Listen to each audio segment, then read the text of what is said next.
In the rewrite tonight, we will hear from the real America.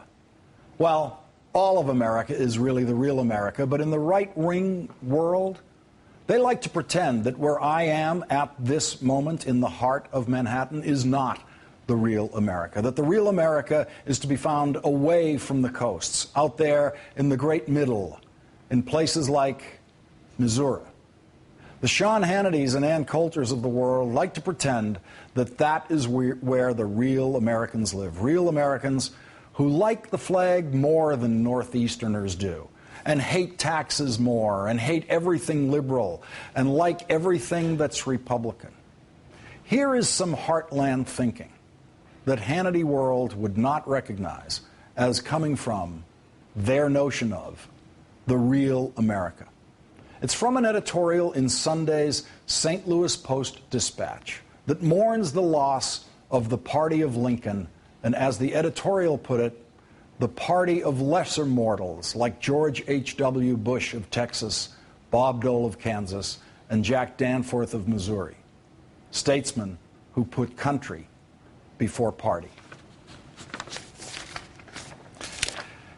In today's Republican Party, the editorial said, we have the spectacle of smart, patriotic men and women putting their brains and integrity on ice to please a party dominated by anti-intellectual social Darwinists and the plutocrats who finance and mislead them. Consider the mythology that makes up GOP orthodoxy today.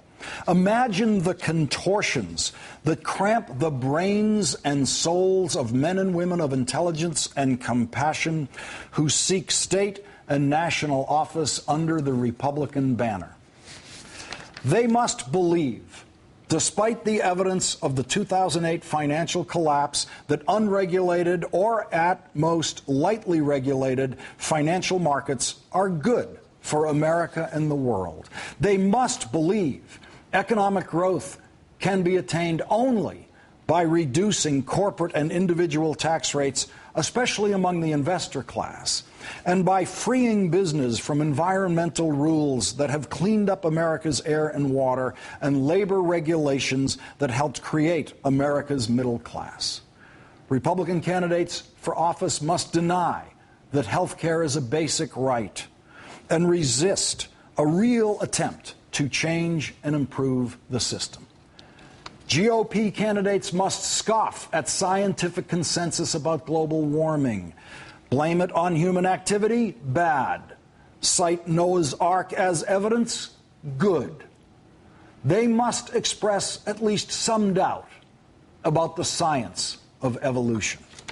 They must insist, statistics and evidence to the contrary, that most of the nation's energy needs can be met safely with more domestic oil drilling, clean coal technology, and greater reliance on perfectly safe nuclear power plants.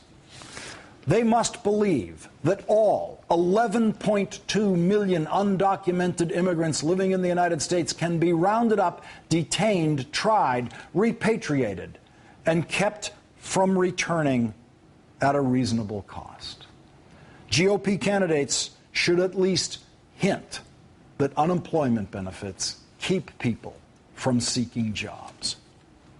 They must believe that the Founding Fathers wanted to guarantee individuals the absolute right to own high-capacity, rapid-fire weapons that did not exist in the late 18th century.